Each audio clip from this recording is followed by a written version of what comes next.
Hey, everybody. Welcome back to Badges Abused, where we support good officers and we call out the ones who embarrass them. So, after episode one, somebody announced in my comment section, "You lost me at Back the Blue." Okay, bye, Felicia. I hope the dramatic departure gave you the closure that you needed. But since this is my channel and critical thinking remains free, even though apparently some people cannot afford it, let's discuss what I actually said. I said I generally support law enforcement while also believing that officers can abuse their authority and should be exposed and held accountable. But somehow that's too much nuance for a smooth brained friend of ours. Apparently, I was supposed to choose between blindly worshiping every person who has ever touched a badge and declaring every officer in America an irredeemable monster. There are only two options and only two settings: bootlicker or abolish everything. No thoughts, no distinctions. Just pick your bumper sticker and start screaming. Unfortunately, for the comment section, I'm an adult and I can hold two brains in my head at the same time without one falling out. I can support officers who perform an extraordinarily difficult job every day with professionalism and expose the ones who steal, lie, cheat, and even unalive people. Those positions do not contradict each other. So if Back the Blue caused you to immediately stop listening, you weren't looking for accountability. You were looking for ideological obedience with complimentary Wi Fi. Two things can be true at the same damn time because that's not what we do here. I don't give out free Wi Fi. Y'all got to pay for that shit. Squid Pro Quo is built around investigating things before we react and get emotional. That means evidence matters, context matters, procedural posture matters. An allegation is not a conviction, a citation is not a guilty plea, and supporting a profession does not require defending every horrible person who enters it. And today, we have 4 cases that we are going to discuss. We have many more than that, so this will become a weekly series. So buckle up, and we're going to support the good officers, expose the bad ones, and point and laugh at anyone who still finds that concept too intellectually demanding. So welcome to my channel. Please hit that like button if you like the fact that I make fun of smooth-brained individuals, and that is not to insult the people who are actually smooth-brained medically. If you know, you know. However, there's some rules for this. Each case is a little bit different procedurally. One is under investigation, one is pending charges, one has a guilty plea but is sentencing, and one has been sentenced. With that, I am going to try my best to use the correct language in all of the cases. However, I am not a lawyer, so if I make a mistake, I apologize, but I will do my best. And I have to get rid of this gum. All right. So, standards don't change based on whether I like a profession, I like a person, a defendant, or the politics surrounding it. So, I have a question for y'all, and if you are on replay crew, please, please help me out and put in the comment section what you guys think. Does publicly exposing bad officers damage law enforcement unfairly? Or does refusing to expose the bad ones and basically sweep them under a rug cause far more damage? I know I have my thoughts, and I will give the chat a minute to give their thoughts while I say hi to everybody and I get rid of this gum. However, I have to get rid of this gum.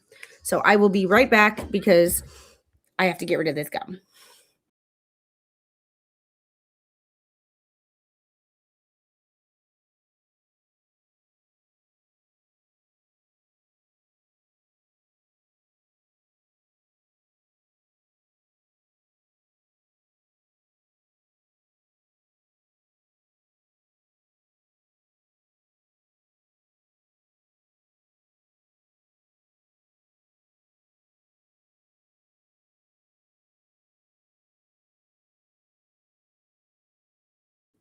Thank you for your patience. I was starting to get annoyed with it. And yeah.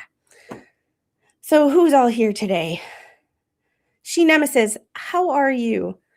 Hi, Squid. Hi, Volusia. Good afternoon. And thank you to Volusia for being the inspiration behind these streams because we have frequent conversations about law enforcement and the good and the bad and the ugly.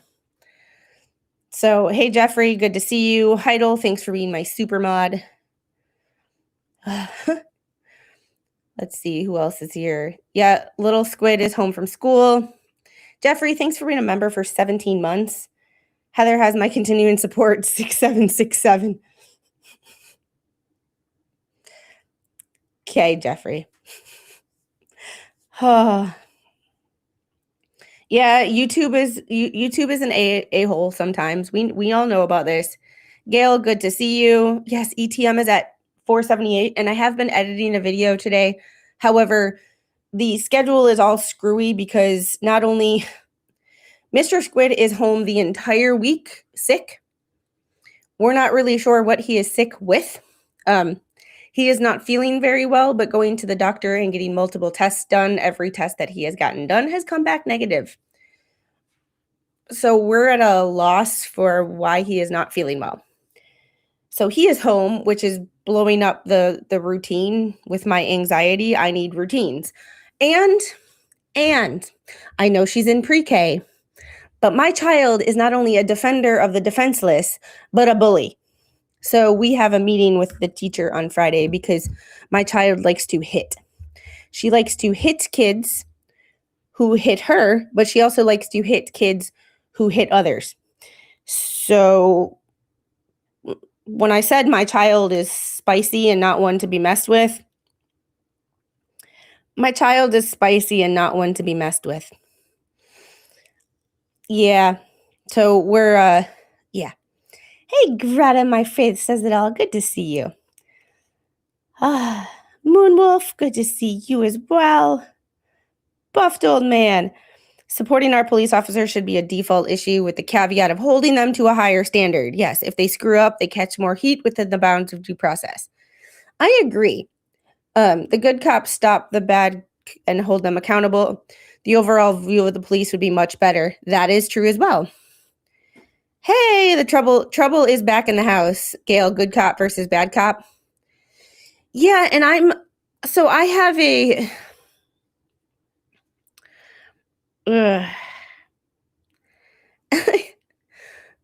I have a theory on this. So I have a theory. So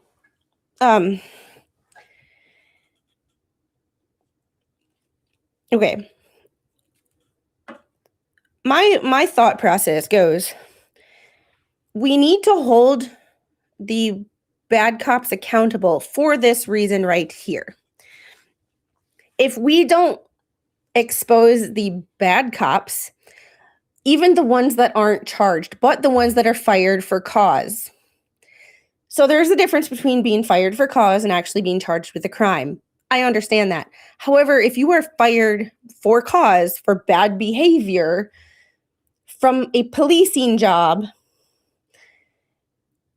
but no charges are filed, you can go to another department in another state and do a lateral transfer and get a job as a cop somewhere else. So when you are a horrible cop with bad morals in one state, in one city or community, and you get fired or you're forced to resign before you're fired, you can go and become a law enforcement officer somewhere else. And I have a very, very large problem with that.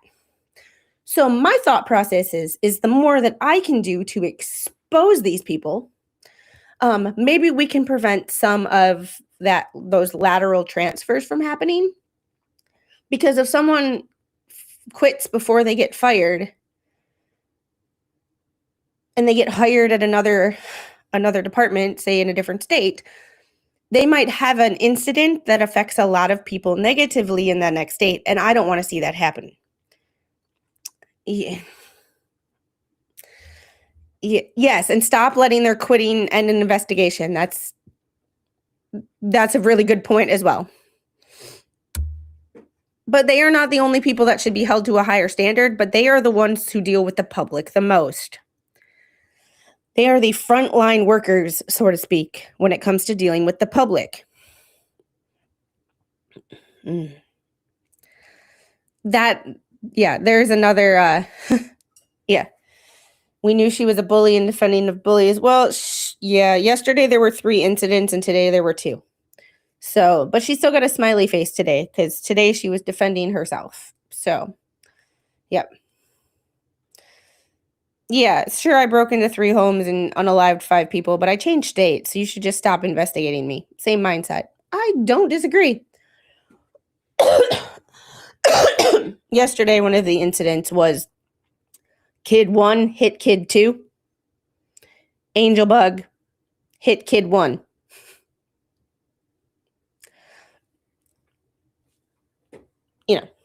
And then one kid was a tattletale.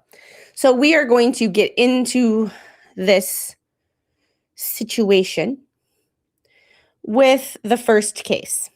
And this is the first case. And this is, Jeffrey, this one will piss you off specifically because of the types of articles and the types of cases that you specifically send me. So I have to find my, I shared it with y'all, but there we go. I shared the tab, but I have to actually click on the tab. So, Jeffrey, hold your.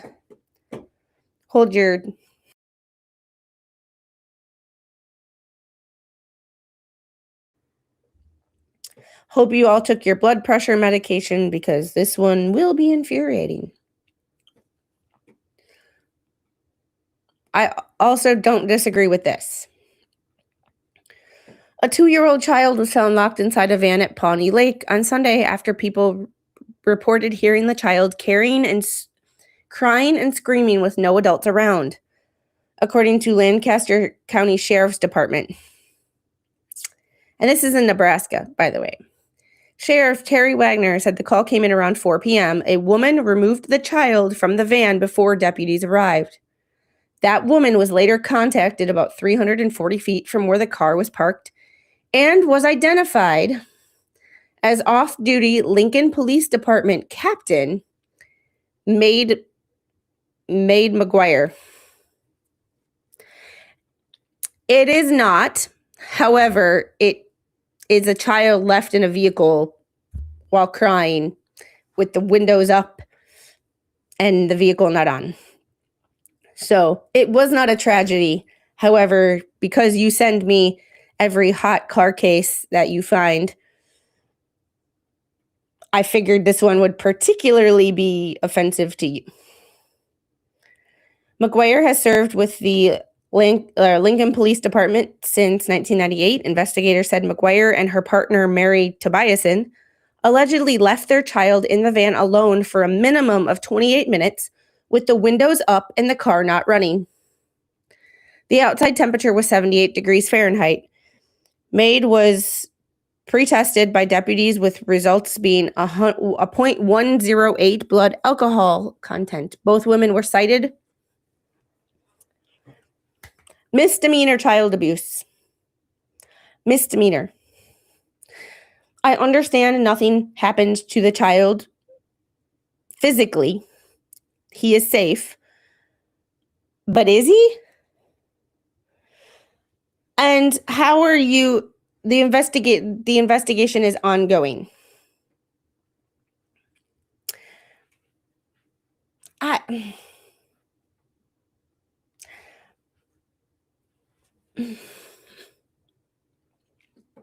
have thoughts. Y'all, I have thoughts. This investigation is ongoing, but you left your child in a hot car when it is warm.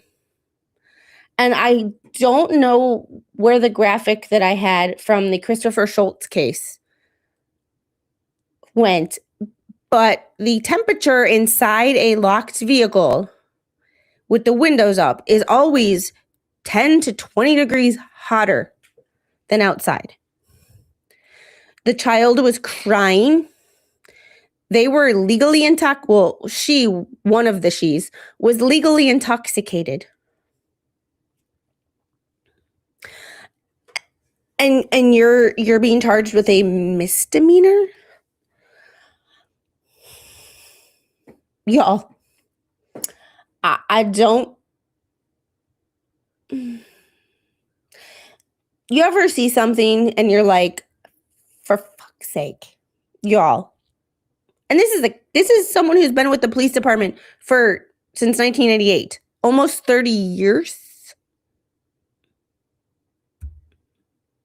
Yeah, math and today my brain is fried. It's not as hot today. It's only 88 degrees. So my air conditioning is getting a reprieve from the heat. However, 1998. No, she wasn't in the car.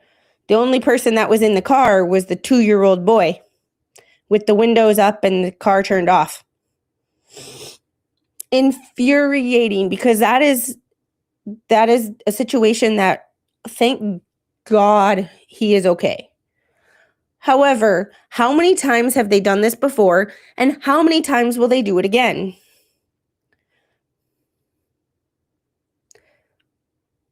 No, Gail, I think you're missing the point.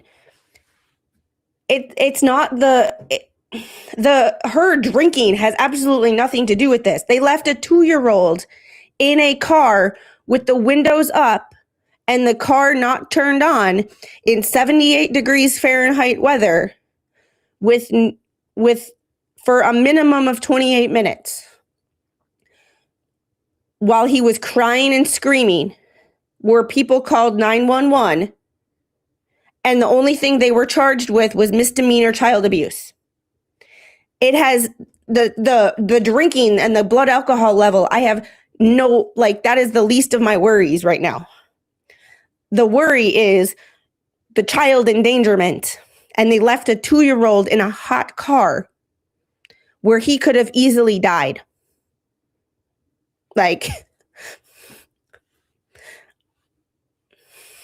The 2 ladies were fishing. It's not, Gail, it has nothing to do with her being the driver. The blood alcohol content of the ladies has nothing to do with it. They left a 2-year-old in a locked car.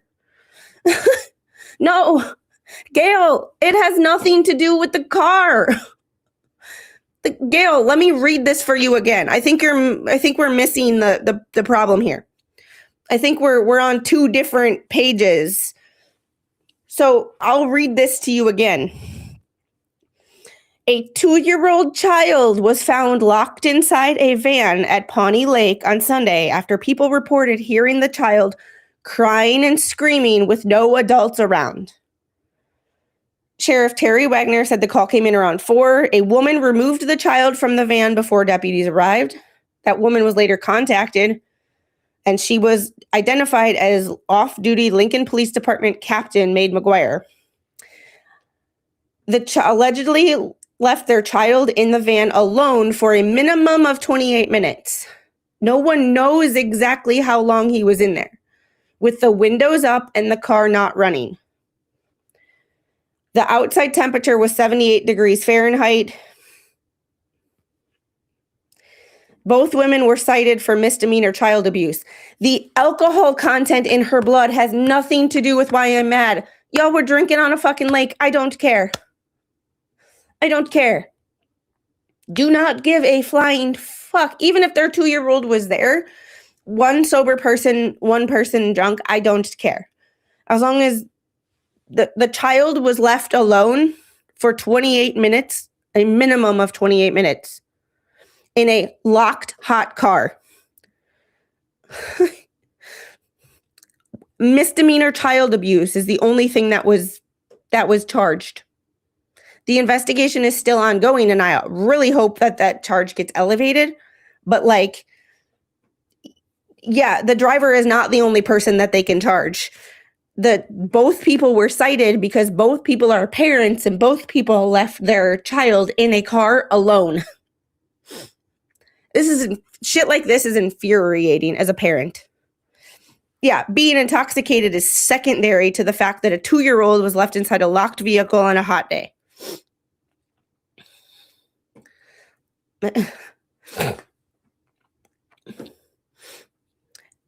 Gail, I think we're on like 2 different pages right now. I think we're on 2 different pages, and I think you're talking about the alcohol, and you're focused on the alcohol when the rest of us aren't. Yeah, I don't care who caused the problem. The person needs to go to jail or hell. I think that the law needs to change to where if you leave your child in a hot car, you need an investigation with CPS. So yeah, the alcohol has nothing to do with it. You left, Gail, do you understand how you understand how quickly that could have turned into tragedy, right? Like it's bad. It's bad. Like, I mean, a citation is not a conviction, but it's a higher standard. If that was Joe Schmo off the street, he would be roasted by the media. But because she's a lesbian police captain, all of a sudden she's held, it's not a big deal. And police routinely warn children about warn people about leaving children inside of hot vehicles. I'm very curious about how many cases in the last 30 years or 28 years that she has shown up to a hot car case, or she has gotten a 911 call and arrived on scene where she's had to break a window of a car of a parent leaving their child inside a car. And then here she is leaving a child inside of a car.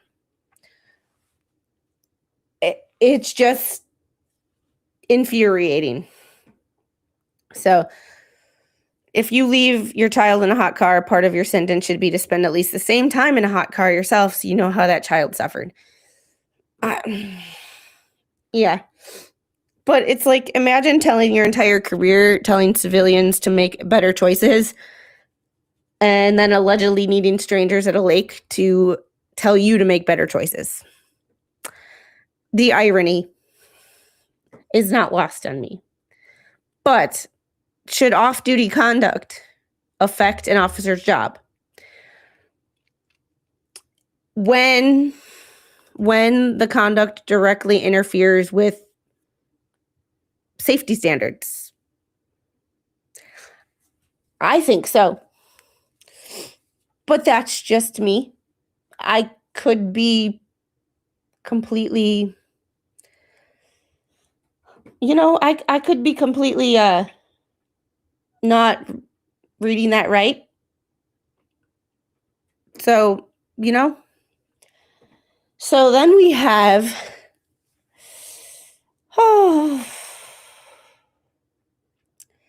Illinois officer charged with first-degree murder. Authority, and this is from, this is NPR, but, authorities announce female officer's arrest in fatal, that's French. You're never going to be able to get me to pronounce that correctly, so we're just going to skip it.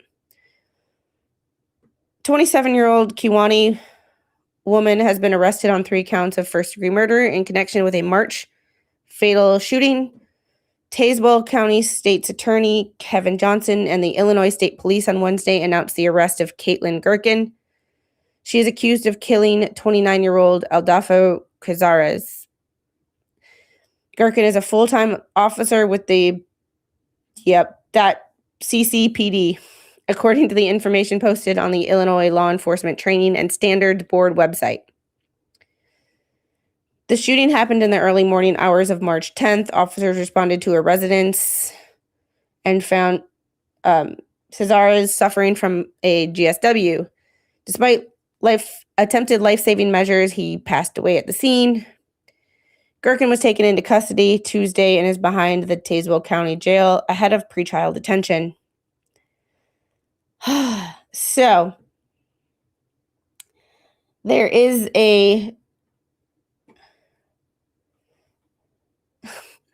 she looks like a winner and a half. Let's see. Here we go.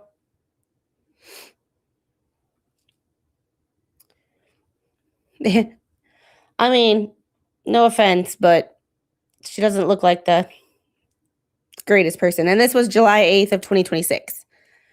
Illinois State Police arrests Kewanee woman for first-degree unaliving. If I say the M word too many times, my stream will get demonetized. Rules for me, not for thee.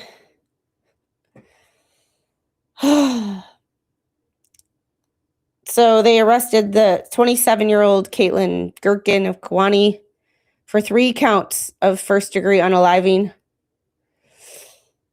Responding officers located a male individual suffering from a GSW.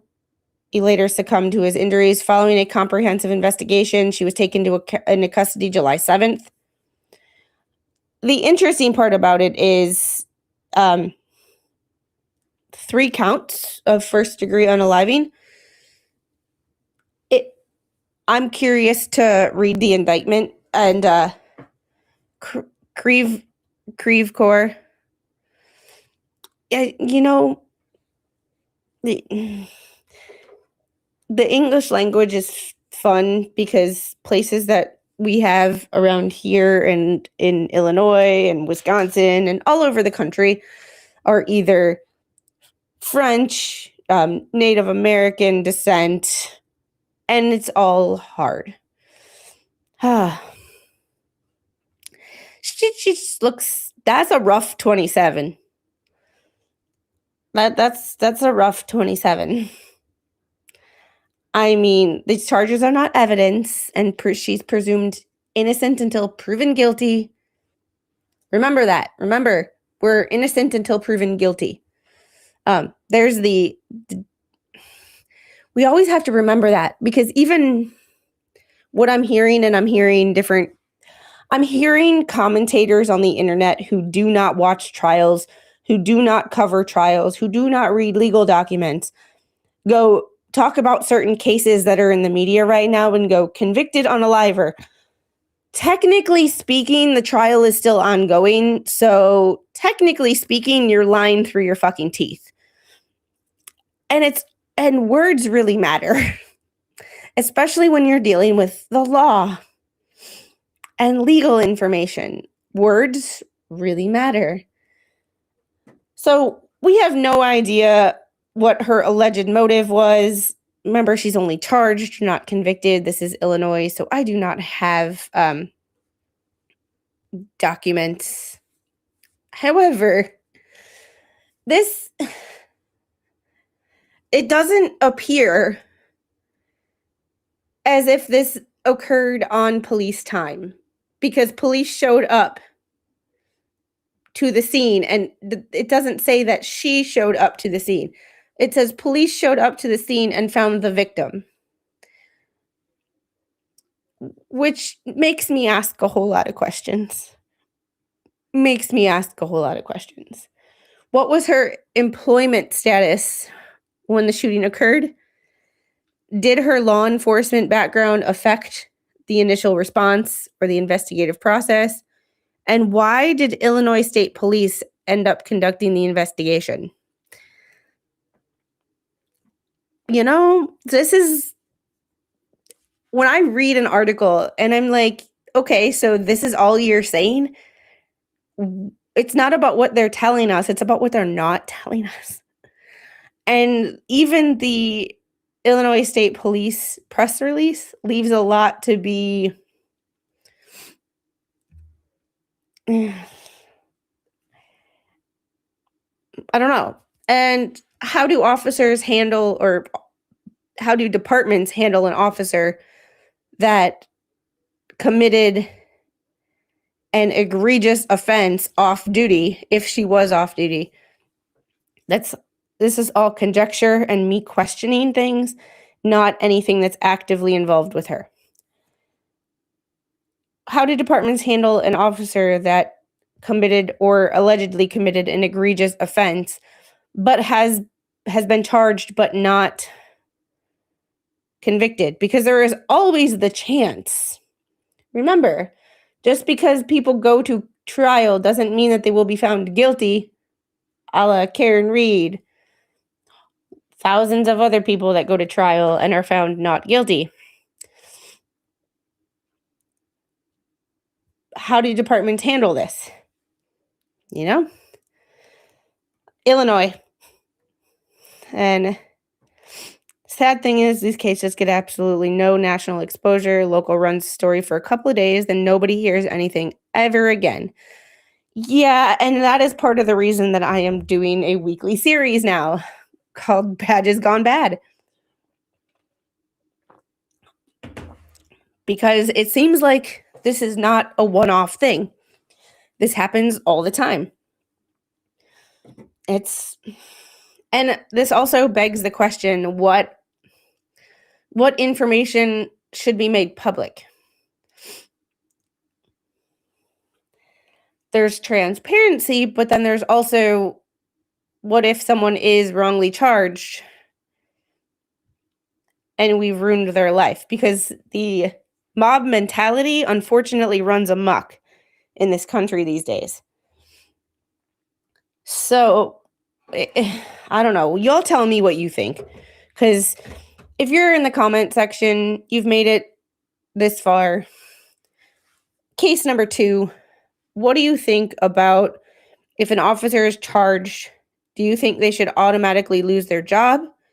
Or do you think they should keep their job without pay pending the outcome of their trial or investigation? These are difficult questions, but I mean, they need to be asked because there's bad performance reviews, there's internal investigations, and then there's 3 counts of first-degree murder.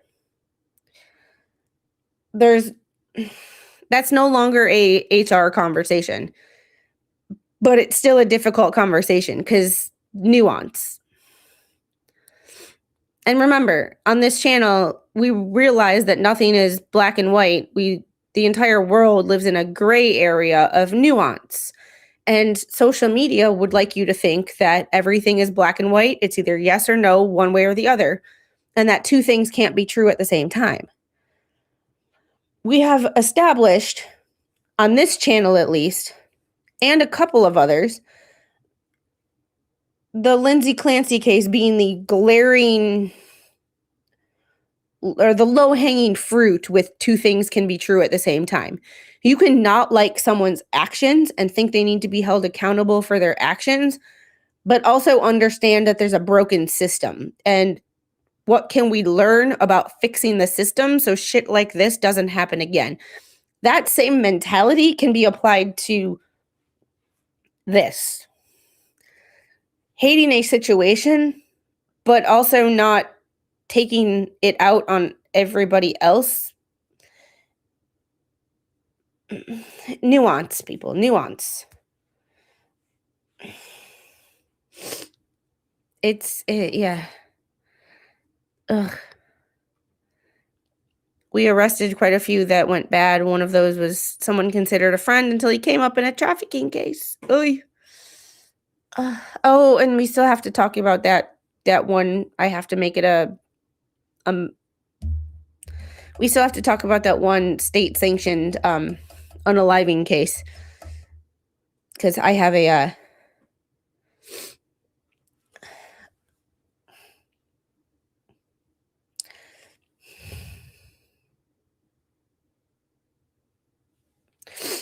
You're fine.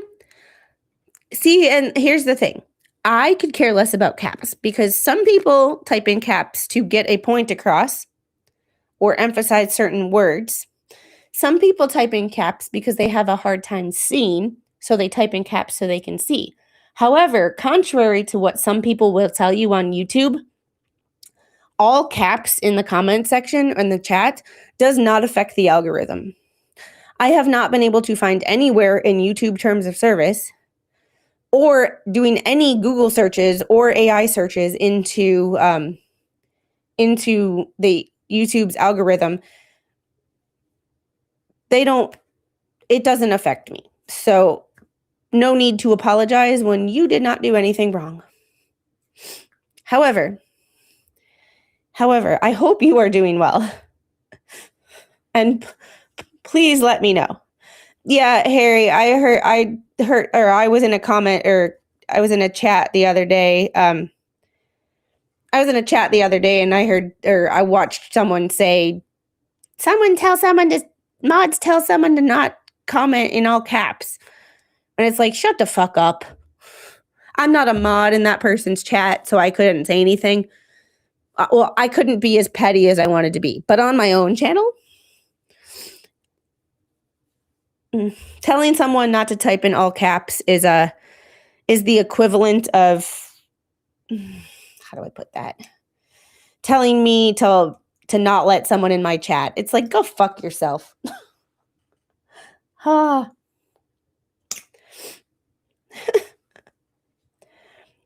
Have a keyboard from the early computing days that doesn't type lowercase letters. I'm pretty sure my Apple IIc only typed in one font, like I don't think it did uppercase, lowercase. Hey Coop, how are you? All right. So here we go. And these ones, so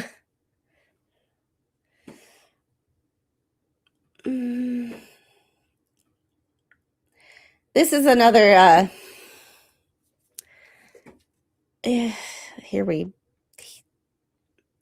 let's see. We're going to stop sharing that one.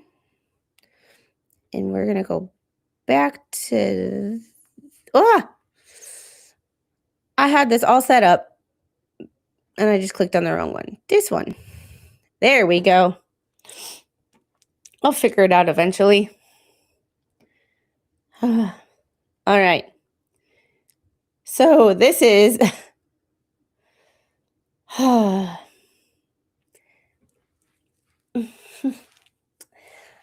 sometimes you just look at shit and you're just like, how the fuck are y'all this stupid?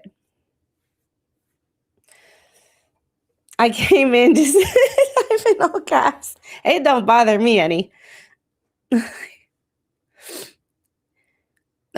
Came in at the end of the hot car portion. Did the child survive? Yes. The child appears to be uninjured. Thank goodness. However,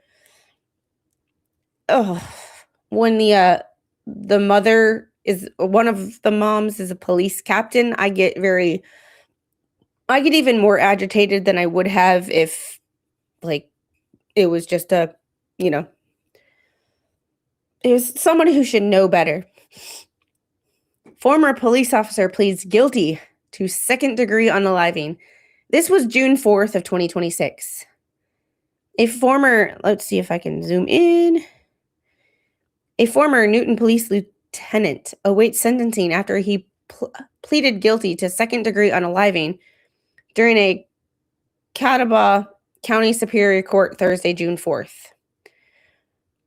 Carlos Alberto Uribe, 29 of Conover, entered the plea in front of Honorable Athena Brooks, Superior Court Judge from Henderson County, in connection with the June 26, 2025 shooting unaliving of 21-year-old Camden Childers after a motorcycle chase.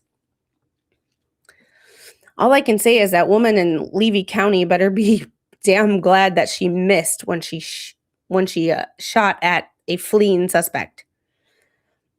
I mean, like, I'm not a cop, but something tells me that if a person is fleeing from you, running away from you, that shooting them is not appropriate. Just a thought. Oh, and Squid, feel free to yell at me anytime. I love you, Gail. You know that. We don't yell, we just get passionate. Sentencing was deferred till September 8th, 2026, session of the Catawba County Superior Court, when Judge Brooks will conduct a sentencing hearing. Uribe was charged with murder after an investigation by the North Carolina State Bureau of Investigation determined that he kicked and shot children after he surrendered and was no longer deemed a threat on the night of the incident. And I do understand that emotions run high and adrenaline is a thing. However, if someone is no longer a threat, you are a trained police officer, sir. This is why we name and shame people. Yeah. If they're fleeing, your life is not in danger. Yes. And that is where the use of deadly force is appropriate, when your life is in danger. When someone is running at you, when someone is holding a sharp object or a pew-pew themselves. When someone is attempting to unalive you or severely injure you. Running the other direction is not in fear for your life. And that is one of the reasons that I'm not a cop. I mean, there's a laundry list. I have a good friend who's a cop. In our society, some adults don't understand thinking with rational thought. Instead of hate and emotions, this society would be able to have more conversation than a yelling young wise one. That is a great way of putting it. Stop thinking with your heart and start thinking with your head. Emotions can change minute to minute. If you think with your emotions, you are going to be highly volatile because your emotions can change every second of every day. I can go from being really upset at the start of a stream to really happy at the end, be upset somewhere in the middle, I've cried on a stream when someone's health came up. Like it's been, sometimes streams are a roller coaster. In a 2-hour stream, we can have a wide range of emotion. It's and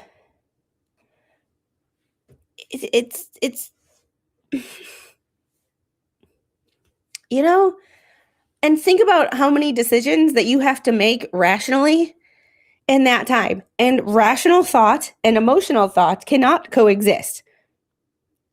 It's just I'm a full supporter of non-lethal weapons for cops. I love the beanbag rifles. Yeah, unfortunately, those aren't always an option either, because there are some people who you will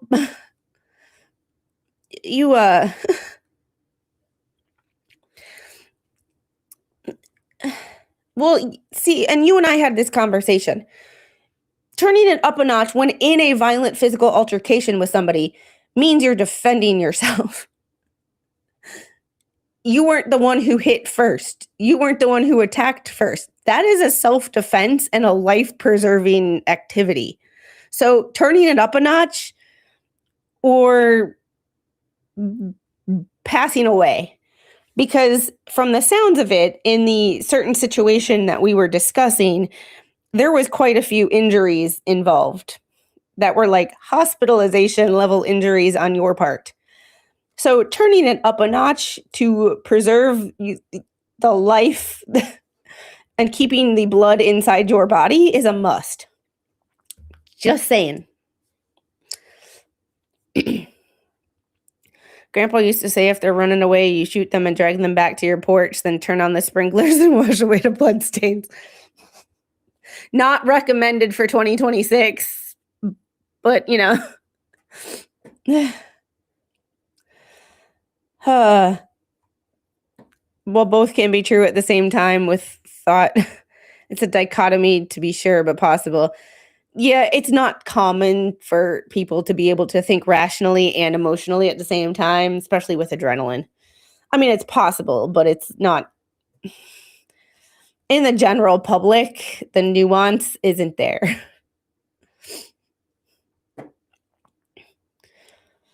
All right. Investigation of the case showed that Childers had led law enforcement in other jurisdictions on 2 chases prior to Newton police officers engaging in an attempt to stop him.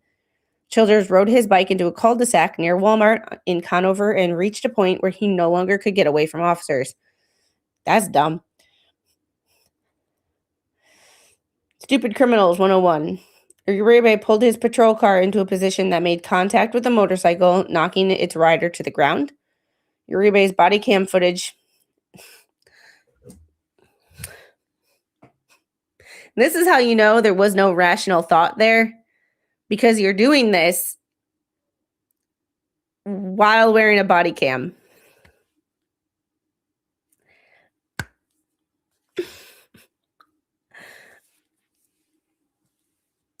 I mean, y'all, what do we do here?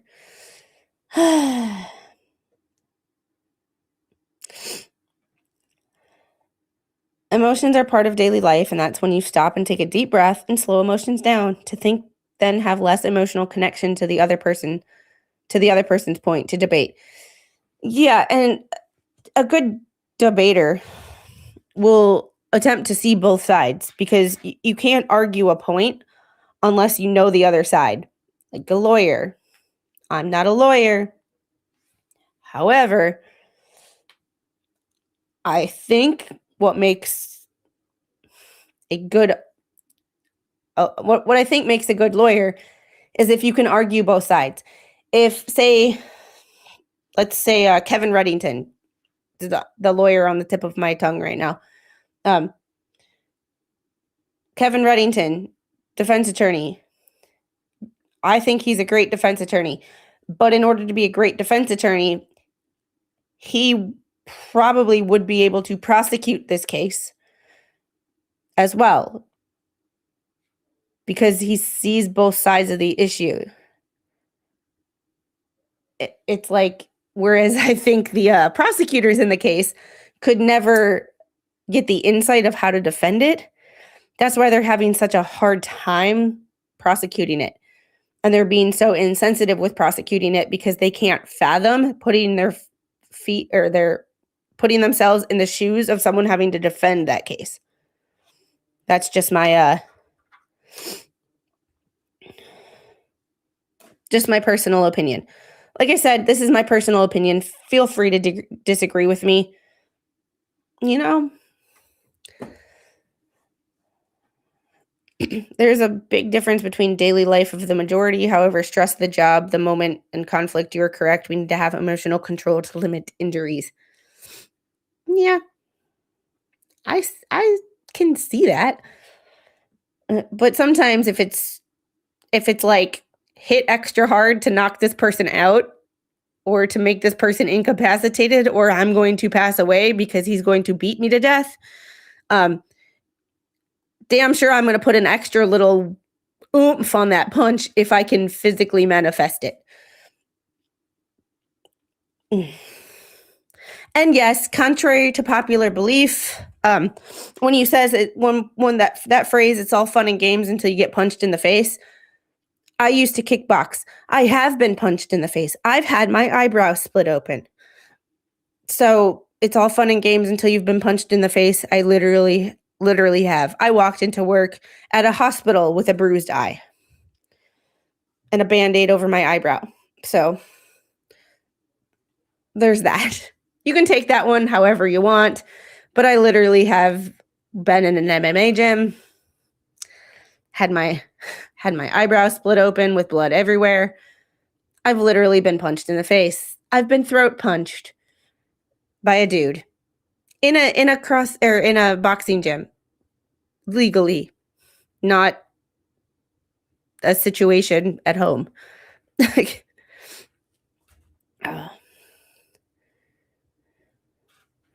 So, you know,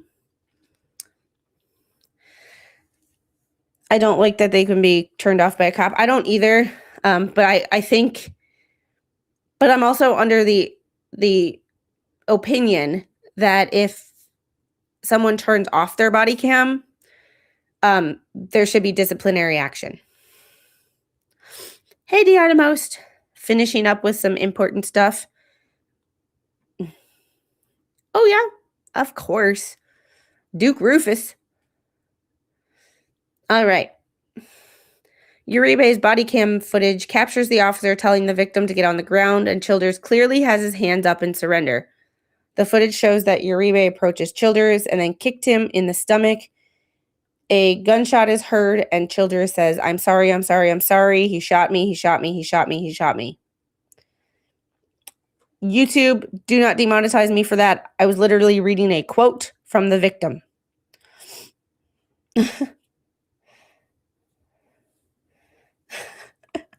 The first time I got punched in the face, I learned I could take a punch, but the surprise on the other guy's face that I was still standing.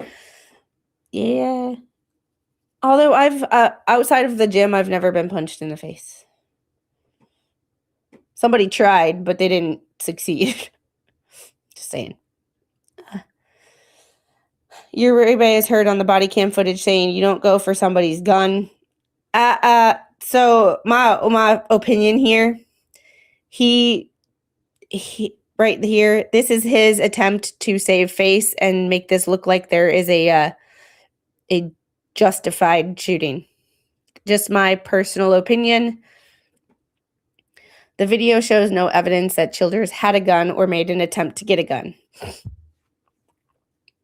Childers was taken to the Catawba Valley Medical Center, but was pronounced deceased upon arrival. The autopsy findings show that he died as a result of a single gunshot wound to the upper left chest.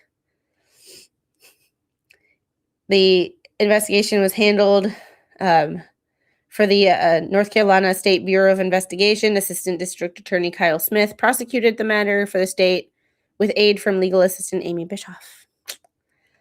And he has pled guilty. I mean, y'all. rough and tumble, spicy Squid when she was young.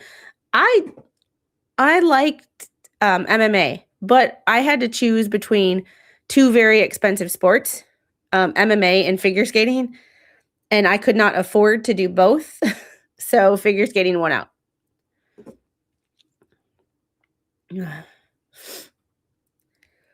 Florida laws of audio or video body cameras have to remain on during calls for service. The issue is the law is its enforcement is governed by agency policy. It shouldn't be. That's part of the problem. Hey, Polymopicus, how are you? Good to see you.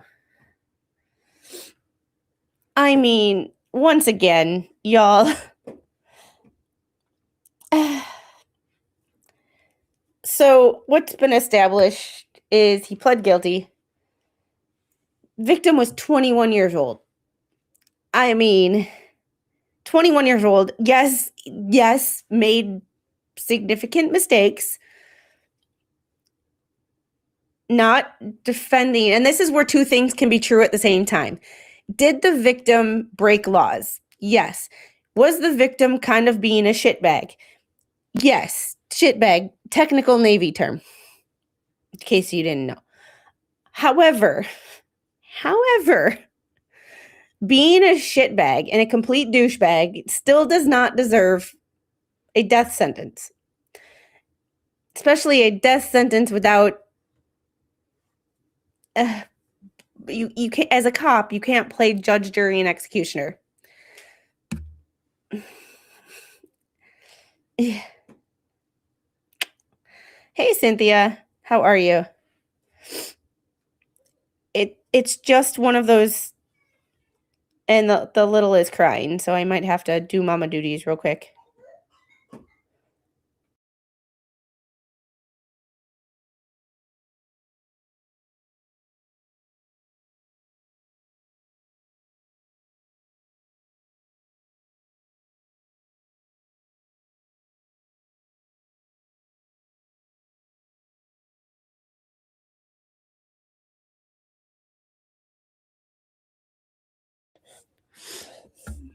Oh, I think somebody fell asleep on the couch. Okay. All right. So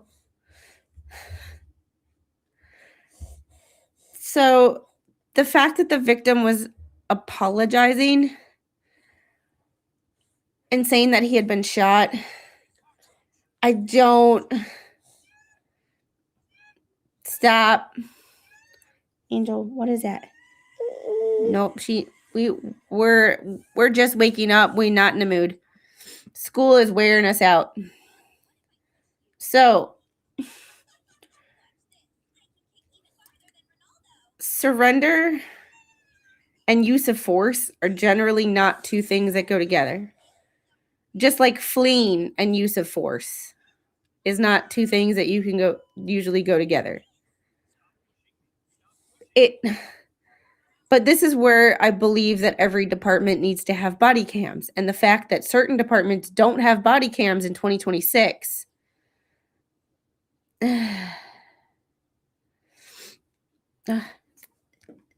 Thanks, guys. You buying another? What do you do with all that stuff? Your hair is wet. All right. The officer stated perception must be measured against available evidence. So the official narrative started with initially referring to an altercation. That doesn't sound like what ultimately happened, but why were initial reports that there was an altercation? The only altercation was him kicking the victim in the stomach and then shooting him. That sounds like a one-sided altercation. Hey, Spawn. Like, that sounds good to me. Squid, buy a can of Lysol disinfectant spray. Spray your whole house with everything you touch. Yeah, that's kind of where I'm at right now. You okay? Did you fall asleep? Did you take a nap? It's okay. Naps are good.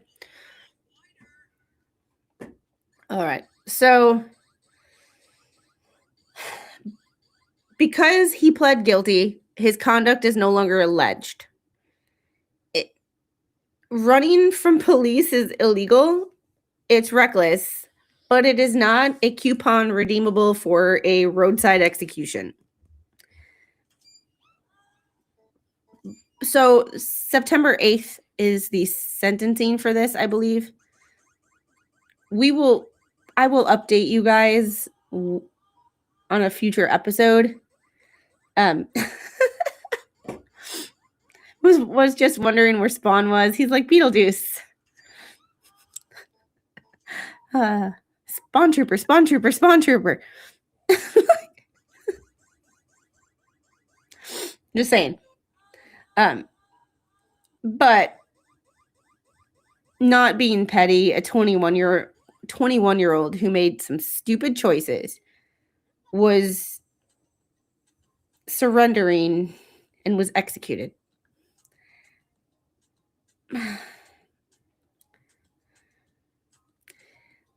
Without body cam footage, would this have been as simple as this? Be it this did take a year. This was June of 2025 to July of 2026. Or June of 2026. It was a year.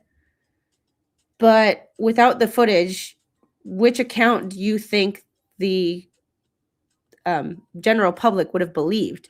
Would they have believed the official narrative that came out from the start, that there was an altercation and that it was possibly a justified shooting, or him pleading guilty and taking away any doubt that it was a justified shooting? Ugh.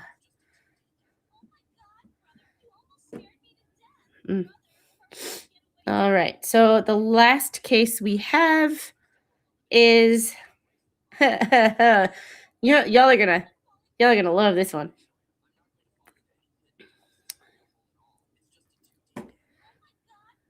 Let's see. Here we go. Spartanburg, South Carolina. Ex-Spartanburg County Sheriff Chuck Wright sentenced to federal prison. He's been sentenced to 41 months in federal prison after a lengthy hearing on Tuesday, and this was July 7th of 2026. After more than 3 hours in court, Wright was given the maximum prison sentence for fraud, theft, and drug charges. The U.S. Attorney's Office said Wright will potentially be eligible for release after serving 85% of his 3.4-year sentence, depending on his behavior. Chuck Wright made the wrong decisions. Whoever wrote this, Amanda Shaw, the writing, chef's kiss. And the choice to include that quote said Jose Sharia's assistant special agent in charge, FBI Colombia. He used his badge to benefit himself and others instead of the citizens he swore to serve. I feel like this could be a number of sheriffs all over the country, because there's a couple former sheriffs in a couple of counties that I've lived in that I know were into the booger sugar. Hey, Ricky Bobby. How are you? And that's all I'm going to say so I don't get sued by them sheriffs. Not like they'll ever see this, but you know. He used his badge to benefit himself. Today's sentencing represents accountability that is long overdue. Wright was able to leave the courthouse and will have to self-report for his prison sentence within 45 days. See, this I hate. Like, you should have a week. Get your shit together and go.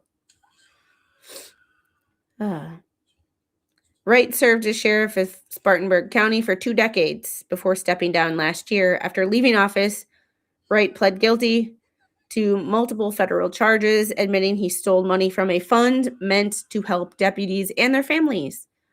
In court filings and statements, Wright had said he used the money to buy pain pills, claiming he struggled with addiction. Since this is federal court, I might look this up. I can neither deny that one. I can't. That one I have no knowledge of, but places I've personally lived, you know. However, I might look this up on Pacer and look at some of these documents and see what was all going on. Wright pled guilty to wire fraud, obtaining controlled substances by misrepresentation, and conspiracy to commit theft concerning programs receiving federal funds. There is the federal charges. According to charging documents from U.S. Attorney's Office, Wright abused his position as an elected sheriff to siphon money from Spartanburg County. Wright appeared before U.S. District Judge Timothy Kane at the Greenville County Courthouse. Wright's attorneys are Gregory Harris and Trey. Y'all.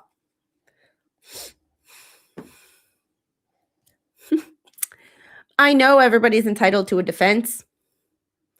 And I know everybody's entitled to a defense attorney. However, I'm going to read the names of these attorneys, and I want you to see if any particular name stands out. Wright's attorneys are Gregory Harris and Trey Gowdy. The government was represented by Assistant U.S. Attorney Elliot Daniels. Any of them names sound familiar? You know, they say power corrupts and absolute power corrupts absolutely, said U.S. Attorney for the District of South Carolina, Brian Sterling, after the sentencing. And I think we saw that today. Public servants must be held accountable. As a member of law enforcement, I do think there's a higher burden, that you should be held to a higher standard. And I think that's exactly what the judge did. Yep. Trey Gowdy is a former congressman. Former congressman.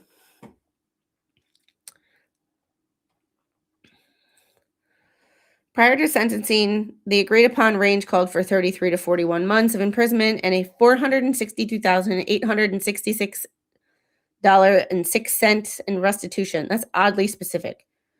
Whitehead also recently filed a formal request asking for a lighter sentence, citing addiction and PTSD as a reason for his actions. And this is my thing with mental health. If you are actively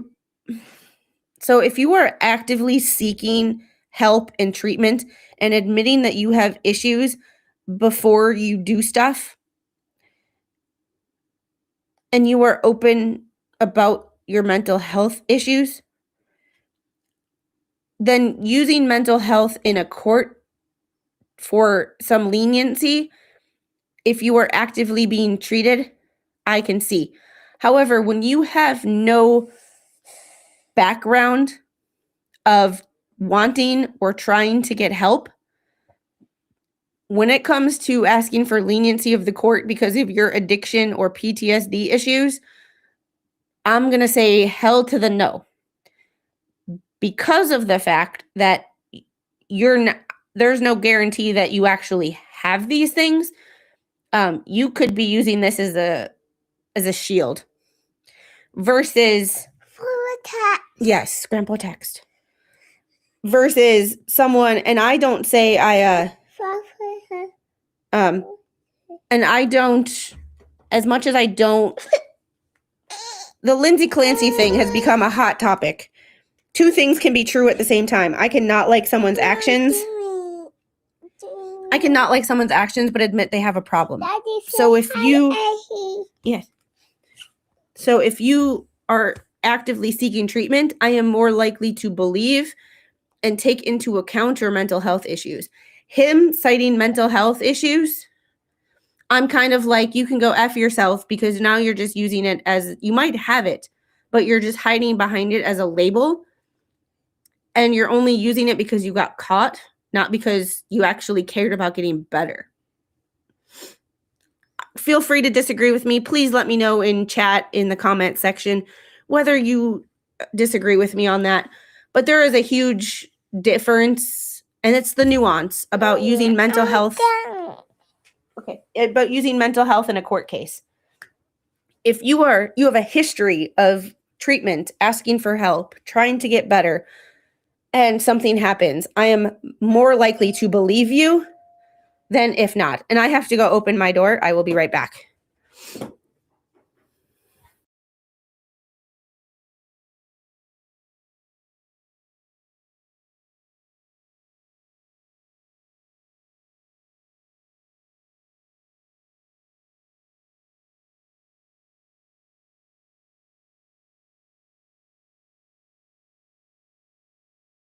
Papa Squid's in the house. Yeah, you recognize your problem after you're busted, sure. And honestly, it might be a real problem. However, it's too little, too late, and now it's like, I have this problem.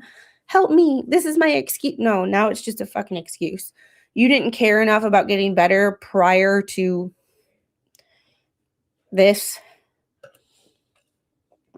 Prior to getting caught. You know. Ugh. They are always so innocent when they sleep. How has the little one adjusted to school? Has she become more clingy to you? Yes and no. She's not feeling well, so she's kind of clingy right now. However, she is adjusting okay to school. However, my child has an attitude problem. And when I say attitude problem, she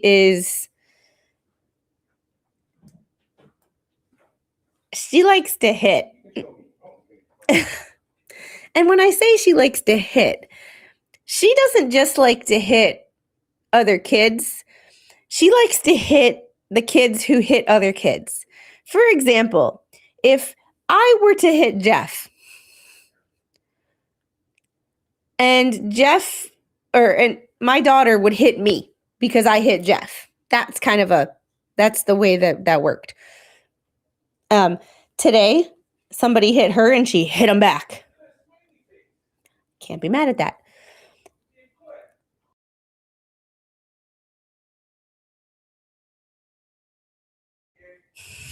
So it was 2 days in a row. Today she still got a smiley face, but yesterday she hit 2 children. So, devil's advocate, not for the cop.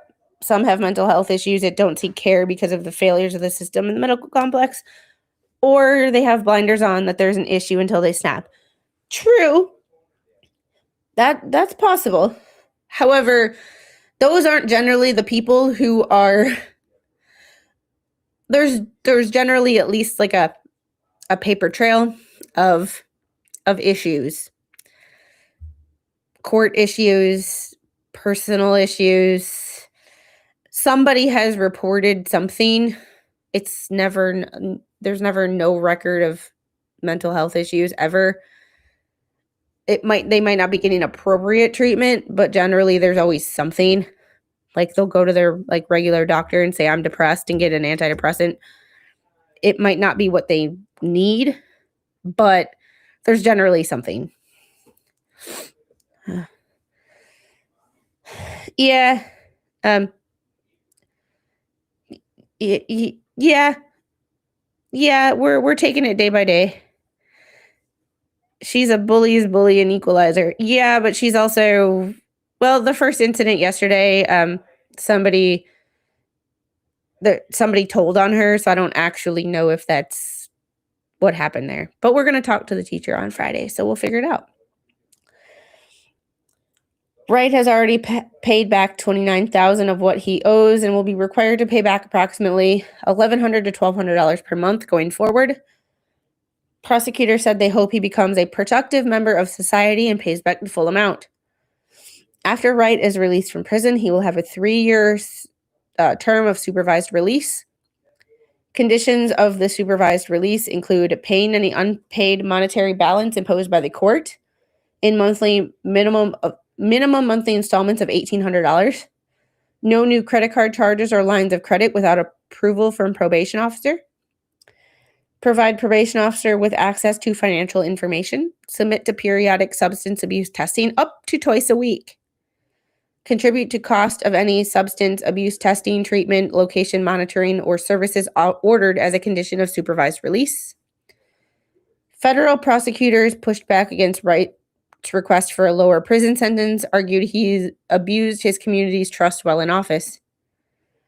In a memo filed ahead of sentencing, prosecutors wrote, when a public official uses his office and authority to commit a crime, the public understandably loses confidence in government. No shit. I'm glad that they wrote that because it's like, thank you for acknowledging that. A guideline sentence, while painful for Wright, would serve to restore the public's trust. Prosecutors also argued the law applies equally to all, and Wright should be fed from the same spoon as those without his background. The impact of his crimes. Wright used Spartanburg Community Sheriff's Office Benevolence Fund as if it were his own account, stealing more than $89,000 in cash from the fund between 2018 and 2025 when he resigned. I wonder why he resigned. Did he resign because he just wanted to retire, or did he resign because he had to resign because they found out what he was doing? Prosecutors said deputies facing hardship were told there was no money in the fund, including a deputy whose wife was battling stage 4 cancer. Oh, you son of a bitch.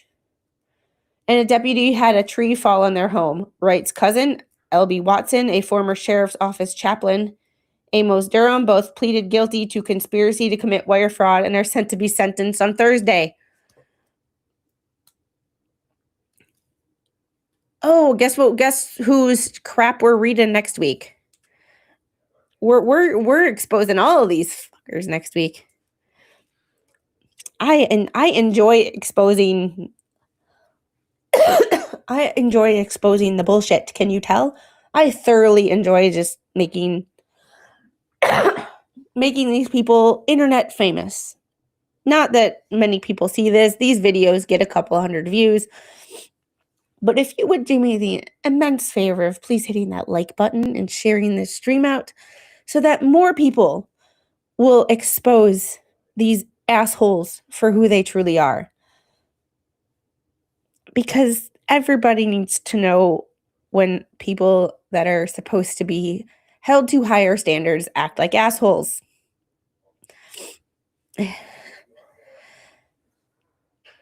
Watson collected just shy of $350,000 in paychecks over the years he was technically a county employee, but never actually did any work. Who? Amanda Shaw, the person who wrote this, chef's kiss. A victim impact statement filed in federal court said Spartanburg County suffered financial losses, impaired capacity, and a breach of public trust tied to ex-sheriff Chuck Wright and two co-defendants. The county is seeking $1.31 million in restitution. We love that you enjoy it. I love calling out bullshit when I see it. It is, it just makes me so happy. After pleading guilty in October, Wright issued a statement through his attorney, Trey Gowdy, of course. I don't hate Trey Gowdy, but sometimes I'm like, dude, you got to be really careful of, like, I know everybody's entitled to a defense, but sometimes when you are a semi-famous past politician, you got to be careful what you do, because who you defend is your reputation as well. Today, I pleaded guilty in federal court because I am guilty. Not only did I violate the law, but I also broke the sacred trust the people of Spartanburg County placed in me. I do not have the words to adequately convey my remorse, my apologies, and my regret. Should have thought about that before you stole. Let's expose asses. Squid told us to.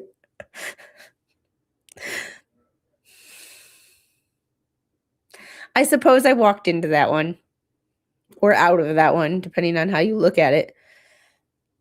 ETM is still at 478. If you're not subscribed there, what's wrong with you? I do have a video that should be released by Friday. I am in the process of editing it. It's just with Mr. Squid being home all week. My focus is on him and feeling better and not working like I should be. Well, we don't have enough time. That's a whole nother stream. Just kidding. All right, Chuck Wright's background. I really don't give a crap, but he served from county sheriff from 2004 to 2025. He's a native of Spartanburg County and became a deputy in 1986. His largest case was the arrest of serial killer Todd Colehep in 2016. Deputies swarmed the 100-acre property near Woodruff, where they found a missing woman chained up in a shipping container. I remember that. Do y'all remember that case? Chained up in a shipping container and multiple bodies buried on the property. The case put Wright in the national spotlight. I knew this dude looked familiar. When I saw this article, I knew this guy looked familiar and I could not place him. Now I know. Now I know. Defense is a job I could never ever deal with. I don't have the conscience to try to defend most of these dipsticks.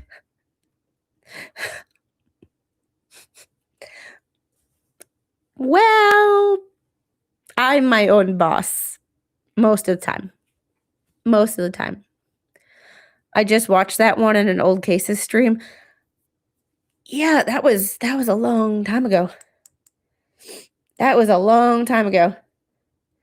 However, we will read through the sentencing of his co-defendants next week.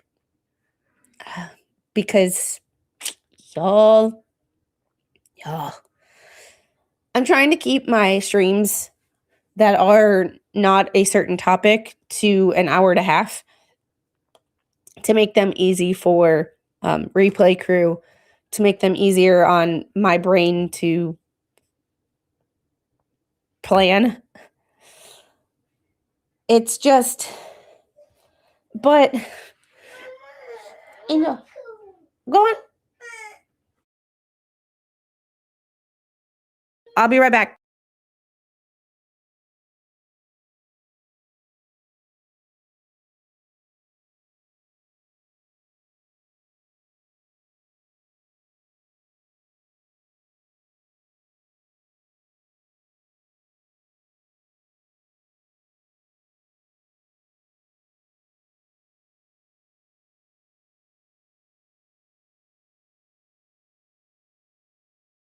A tired child is a wonderful thing. Everything becomes harder with a tired child. However, this sheriff, this sheriff, imagine, imagine calling yourself the leader of an agency while treating those deputies' emergency fund like your personal cash app. Like you, you're calling them their leader, their boss, their friend, while lying to their face. Yeah. Hey, Tammy, how are you? This might sound heartless, but any Leo that violates policy, procedure, and public trust should be held accountable to the fullest. He is the type that it makes all law enforcement officers look bad. No sympathy for me. Me either. So, does a sheriff abusing his authority damage public trust? More severely because he controlled the culture and accountability of the entire department. It's different than a deputy. It's the person who's in charge. It's the elected official. But this stream has four different cases, but four different forms of betrayal. McGuire, investigation, child safety. Gherkin, lethal criminal conduct. Uribe, guilty plea, unjustified use of deadly force. And Bright, corruption, theft, and abuse of office. Four cases, four different law enforcement officers, four different types of criminal behavior. But a pattern arises among all of those. And that's kind of the overarching theme of all of these is yes, we call people, we name and shame. But there's patterns. There's authority without judgment. There's professional knowledge that was ignored. There was trust that was converted into opportunities. Accountability arriving only after irreversible harm is done. But the bad apple cannot become the phrase that we use to avoid examining the barrel that these people are coming out of. The hiring process, the supervision, the audit system, the root cause of why these people are ending up as the bad apples and why there are so many of them. I have content for months just of bad officers. We have some on the federal level. We have some on the local level, some with state charges, some with federal charges. There is no shortage of bad apples. So on one point, I back the blue while calling out the bad apples. But on the other hand, as much as I don't agree with the people who are defund and screaming at the top of their lungs to abolish everything, some of them they have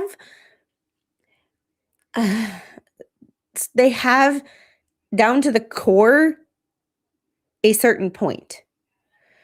It's twisted and taken to an extreme, which I don't agree with, but there is a certain point there that needs to be looked at. And that's what I'm hoping that these streams can do, is not only point out name and shame, because I always like to make fun of stupid people because it's fucking hilarious. And I'm all for an easy form of entertainment. I don't know about y'all. However, maybe with some of these, we can prevent some of these people from getting hired at other jobs. One person quits before they get fired and goes and transfers to Nevada and tries to get a job there, or gets fired in Colorado and tries to go to South Carolina and get a job. We need to figure out what we can do to fix this. Were warning signs missed with these people? Were they documented? did rank delay accountability. So this goes back to the "you lost me" comment. Supporting law enforcement requires ignoring these stories. That is not support. It's enabling. Good officers do not benefit when Back the Blue is treated as a demand for silence. Accountability is not anti-police, and criminal conduct by police is anti-police. So if that still loses you, at least leave a comment on your way out. The engagement is engagement, and I'll take it. Apparently, even ideological intolerance can help me with the algorithm, and I appreciate that. So if you made it this far, please comment below what case infuriated you the most, what case represented the greatest betrayal of public trust, and should body cam footage be reviewed out by an outside agency or even the public whenever an officer unalives someone? Should elected officials face higher penalties for crimes committed through their office? So, if y'all had fun, as much fun as I did, please, if you don't subscribe, please consider subscribing for at least Badges Abused, because judging by the number of stories that are piling up, we will never run out of content, ever.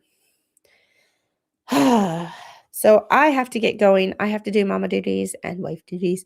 However, oh, don't even get me started with this.